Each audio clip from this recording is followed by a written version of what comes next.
Welcome to Millennium Daytime Bulletin. I'm Shweta Simar from New Delhi and you're watching Millennium News Channel 24. Today I'm bringing you the latest updates from around the world.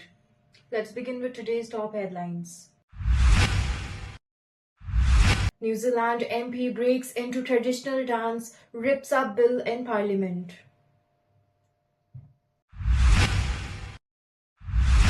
Farmers protest outside Labour conference in Landuro, United Kingdoms.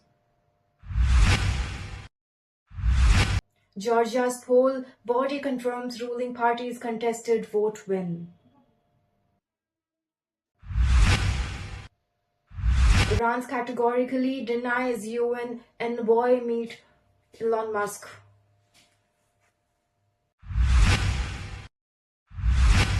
Israel pounds southern Beirut as Hezbollah considers fresh ceasefire proposals. 10 newborn killed in UP hospital fire. Parents protest to meet survivors. Japanese Princess Yuriko, oldest member of imperial family, dies at 101. 500,000 evacuated as Super Typhoon Millennium makes landfall in the Philippines. Political turmoil rocks Netherlands after Amsterdam violence.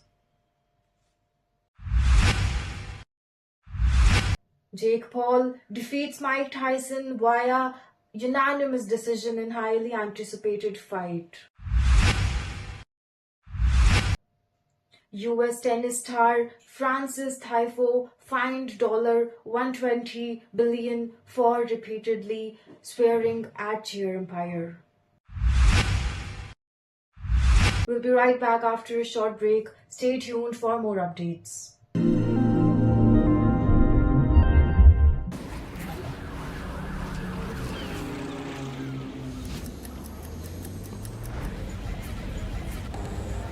Millennium Day News is a global news network dedicated to providing high-quality coverage across a wide range of topics, including local, regional, national, and international issues. Operating 24/7, the network emphasizes inclusivity, offering a platform for diverse voices and covering essential subjects such as arts, culture, religion, education, and legal advice. Based in New York City, Millennium Day News connects communities worldwide through engaging programming that includes political discussions, sports news, health segments, and entertainment features. To ensure accessibility, viewers can access content via mobile apps, iOS and Android, Internet Smart TVs, and streaming services like Roku and Amazon Fire, as well as through IPTV and satellite networks. For more information and updates, visit their websites millenniumnews24.com and millenniumtv24.com or follow them on social media and YouTube under Millennium News 24. As they continue to expand, viewers can look forward to a broader array of news programs that reflect the diversity of the global community. Whether you're interested in current events or cultural discussions, Millennium Day News is dedicated to keeping you informed and connected. Welcome back after the break. I'm Shweta Simar and you are watching Millennium Daytime Bulletin. 22-year-old Maori MP Hannah leads a Haka protest in the New Zealand Parliament. A vote in New Zealand Parliament was suspended and 2 lawmakers ejected on Thursday when dramatic political theatre erupted over a controversial proposed law redefining the country's founding agreement between indigenous Maori and the British Crown under the principles laid out in 1840 Treaty of Waitangi, which guide the relationship between the government and Maori. Tribes were promised broad rights to retain their lands and protect their interest in return for ceding governance to the British. The bill would specify those rights should apply to all New Zealanders. The bill has sound support and is unlikely to become law. Detractors say it threatens Radical discord, constitutional upheaval. Thousands of New Zealanders are traveling the length of the country this week to protest it. Let's look at this special video.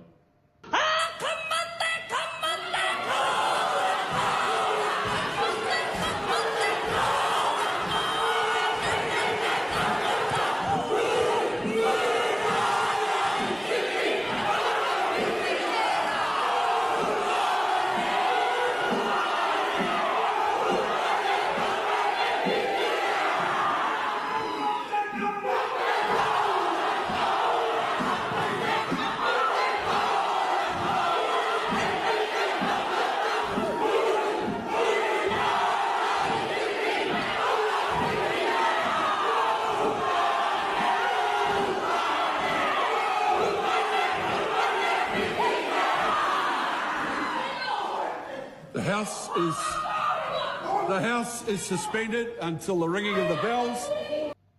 Farmers are protesting in Llandudno ahead of a speech by Prime Minister Keir Starmer. He is speaking in Llandudno at the Welsh Labour Conference this morning. Farmers have descended on Llandudno to protest over UK's Labour new inheritance law policy. Under the UK government's plan, farming assets over 1 million would face inheritance tax at the effective rate of 20%. This is half the normal rate for estimates of 40%. Chancellor Rachel Reeves said only a small number of agricultural properties will be affected, but the National Farmers Union warned the reforms could force farmers to sell their property farms to pay the inheritance tax bill. The farmers' community has been left incensed by the policy change. This has been the property across the UK Labour Conference in Llandudno. Farmers in Wales have taken opportunity to make their feelings known. Tractors, convoys came to the resort from the east, accompanied by the police, ensured road safety. Georgians protested on Saturday as the poll commission rubber-stamped the ruling party's victory in a controversial parliamentary vote marked by claims of Russian meddling and Western calls to investigate fraud allegations. The Caucasus nation pro-Western opposition was denounced the October 26 vote as fraudulent, while the European Union and the United States have called for a probe into alleged electoral irregularities. The Georgian Dream Party won 53.93% of the votes against 37% garnered by a union of 4 opposition alliances, the National Election Commission said. Critics have blamed the increasingly Conservative Party for derailing Georgia's from European path and bringing Tbilisi back to Moscow's orbit. Saturday's final result by Electoral Commission gave Georgian Dream 89 seats out of 150-member parliament illegitimate and refused to enter. Interior Ministry said it has initiated a criminal probe against the Commission's opposition member who splashed back the paint on the face of its chair, briefly disrupting the commission session before the results were announced. Ministry also said police have detained 3 anti-government demonstrators for a protest outside the commission headquarters. In the latest series of rallies against the disputed results, President at loggerheads with the governing party has also described the vote as illegitimate and accused Russia of interference. Moscow has denied meddling. Let's look at this special video.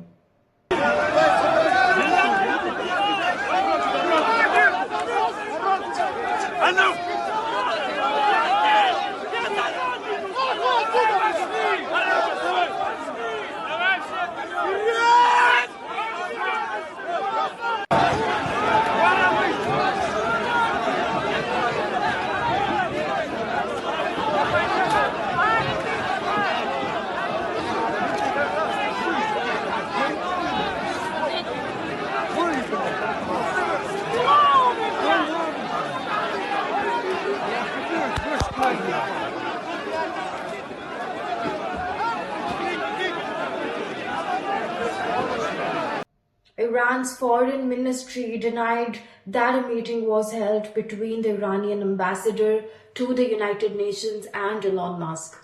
the world's wealthiest person and chose ally of US President-elect Donald Trump, Iranian state media reported Saturday. The New York Times reported the meeting took place earlier this week, citing two Iranian officials. But Iran's foreign ministry spokesperson Ismaili Baghi categorically denied that a meeting took place and was surprised by the coverage in the US media, state-run IRNA said. The Times reported that a meeting between Musk and Iran's envoy Amir Zaidi Irwani was held at the secret location in New York on Monday and lasted more than an hour, citing the Iranian officials who reportedly described the discussion as focused on how to diffuse tensions between the two countries. Reports of the alleged meeting raised questions about whether Musk's influence might look like in the incoming administration, especially it comes to US foreign policy. Let's look at this small video. The Republic of Iran has consistently pursued peace and stability for the region and called for an immediate ceasefire and the cessation of civilians' casualties, a position we have maintained for over a year. Yet, experience has proven that Israel only understands the language of force. Diplomacy has repeatedly failed, as Israel views restraint not as a gesture of goodwill, but as a weakness. Intense Israeli strikes targeted areas of Beirut, southern suburbs, Saturday at the Lebanese militant group Hezbollah considered its response to a fresh ceasefire proposal. Strikes marked the fifth straight day of Israeli attack on the Daira region of Beirut. A Hezbollah stronghold, Lebanon's national news agency said 3 areas were hit. Large plumes of smoke were rising from the heavily damaged buildings, according to the videos geolocated by Millennium. It remains unclear if there were casualties from the strikes. The Israeli Defense Force said it had targeted Hezbollah infrastructure, accusing the Iran-backed group of embedding itself with the civilian population. It issued evacuation orders across several locations ahead of the attack. Israel has intensified its strike on the capital and expanded its ground operation in southern Lebanon in recent days. Heavy strikes coincided with the revived negotiation for a ceasefire in Lebanon. The US ambassador to Lebanon, Lisa, relayed a new US-Israeli ceasefire proposal to the Lebanese government. The latest proposals is the first to be submitted by the US and Israel since a temporary ceasefire was renegotiated in late September. Efforts were upended with Israel killed Hezbollah leader Hassan Nasrallah in the major bombing attack in Beirut, southern Lebanon. Authorities are optimistic that the Hezbollah will agree to the terms of the agreement and expect to submit an official response to the latest proposal next Monday, Lebanese officials said. But Hezbollah is yet to respond. It remains unclear if intensified strikes across Lebanon will influence the ceasefire negotiation. Let's look at this special coverage.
At least 16 children are battling for their lives while 10 newborn died as a fire broke out last night at a hospital in Uttar Pradesh, Jhansi. The fire erupted in the Maharani Lakshmi Bai Medical College, National Intensive Care around 10:45. The district magistrate Avinash Kumar confirmed the casualties. At least 54 children were admitted to the NICU at the moment that officials swung into action and rescued 44 newborns. 7 of the 10 victims have been identified, said an official. DNA test will be carried out if needed to identify the rest 3. Chaos erupted at the hospital again this morning after the parents of the injured children were not to allowed meet the children. The angry relatives are now camping at the hospital in protest after they were stopped from staging a road blockade. Sources suggest parents were not allowed to meet their children injured in the fire to avoid any confusion over the identities of the infants. A short circuit inside the oxygen concentrator possibly caused the fire.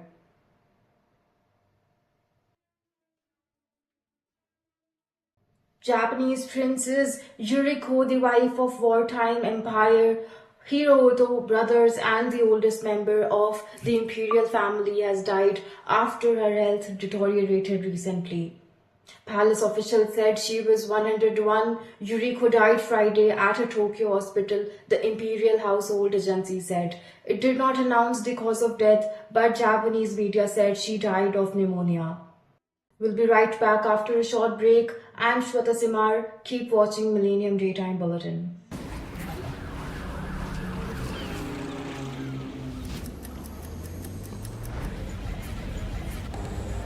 Millennium Day News is a global news network dedicated to providing high-quality coverage across a wide range of topics, including local, regional, national, and international issues.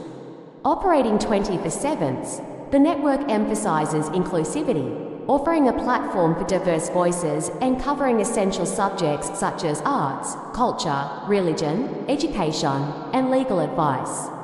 Based in New York City, Millennium Day News connects communities worldwide through engaging programming that includes political discussions, sports news, health segments, and entertainment features. To ensure accessibility, viewers can access content via mobile apps, iOS and Android, Internet Smart TVs, and streaming services like Roku and Amazon Fire, as well as through IPTV and satellite networks. For more information and updates, visit their websites millenniumnews24.com and millenniumtv24.com, or follow them on social media and YouTube under Millennium News 24. As they continue to expand, viewers can look forward to a broader array of news programs that reflect the diversity of the global community. Whether you're interested in current events or cultural discussions, Millennium Day News is dedicated to keeping you informed and connected. Welcome back after the break. I'm Shweta Simar and you are watching Millennium Daytime Bulletin.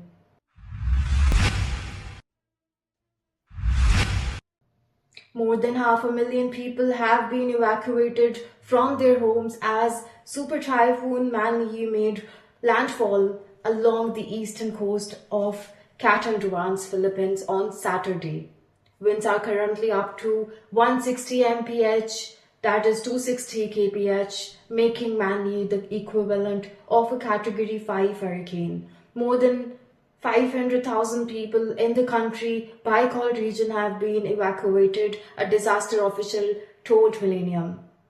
Millennium reported Saturday this number is expected to rise. At least 26,000 people in the country's northern summer province were evacuated on Friday and Saturday, according to the country's government-run Philippines news agency.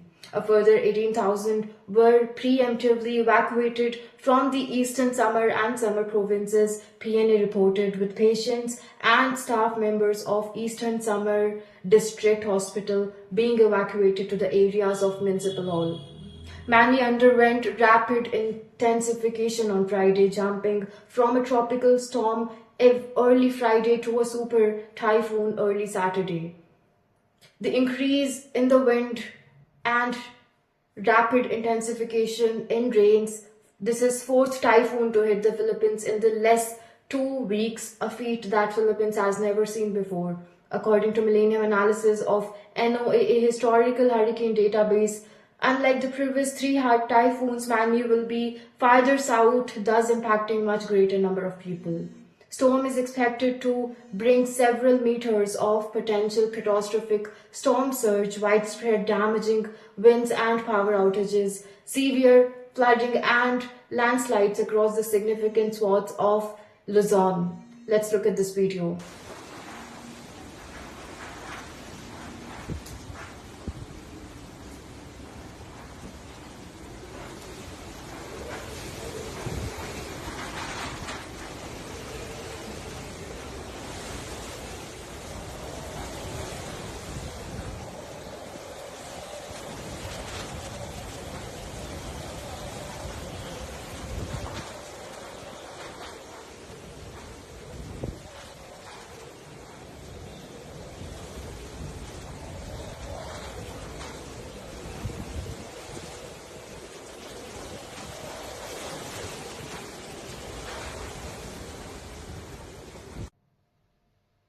The violence that erupted on Amsterdam streets last week has triggered a political crisis in the Netherlands, with the ruling coalition in turmoil over alleged racist remark made by the government officials during a closed-door meetings to discuss the events. Nora, the Moroccan-born secretary for Benefit for the Centre-Right New Social Contract Party, part of the ruling coalition, is expected to announce her resignation over alleged inflammatory and racist remark by colleagues about Dutch citizens from ethnically diverse backgrounds. Other NSC members are also considering resigning in protest, the Dutch state broadcaster NOS reported. Head of the four right-wing ruling parties are now gathering for crisis talk amid speculation that the government may collapse. Tensions have been high in The Hague days after Amsterdam was grappled by the Health Semites mayor described as a toxic cocktail of oligarchism, anti-Semitism and anger over the war in Gaza. Left-leaning opposition has accused Dutch far-right leaders that hold the greatest number of seats in government of exacerbating tensions by calling for the revocation of Dutch citizenship and deportation for those convicted of involvement in attacks. Earlier today, Amsterdam City Council adopted a motion calling for immediate action to address the real and imminent risk of genocide in Gaza, is what was described as the attempt to address last week's unrest. Let's see this video.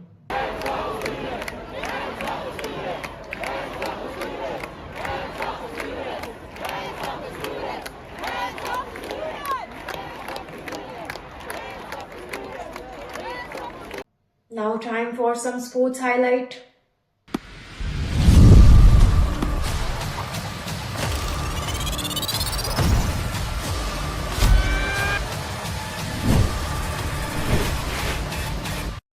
YouTuber turned boxer Jake Paul defeated former heavyweight champion Mike Tyson via unanimous decision in their highly anticipated professional bout on Friday night in Arlington, Texas. With the victory, Paul improves to 11-1 in his professional career, including 7 knockouts, and becomes the 6th fighter to defeat the Hall of Famers in the career.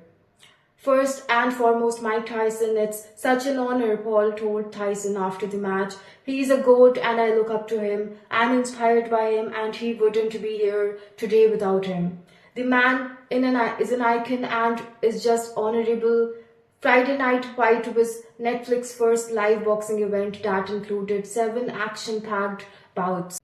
Francis Tiafoe has been fined $120,000 for his profanity-laden outburst at a chair umpire during the Shanghai Masters last month. The ATP, the governing body of men tennis, announced Thursday that its fine committee had handled Typhoon, who later apologized for the actions, a $60,000 fine for aggravated behavior in addition to a maximum on-site fine of $60,000 for verbal abuse. Incident occurred at the Shanghai Masters in October during Typhoon's defeat to Russian Roman. The American appeared upset when it was given the time violation on the first several fight setback. After the match, the current world November 18 took to social media to apologize for his behavior. Now let's take a closer look at the weather trends and what you can expect as you plan your day ahead. Stay tuned for all details.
Log in to stay updated with the latest news on our social media platforms: Facebook, Twitter, Instagram, and TikTok at Millennium News 24. Don't forget to check out our YouTube channel, Millennium News 24. You can watch us on Android and iOS devices, as well as Apple TV, Roku TV, Amazon Fire TV, and all smart TV platforms. Enjoy entertainment and latest news with us. Download the Millennium TV apps, Millennium TV USA for Android, and Millennium News on Google. Thank you for being part of Millennium News 24.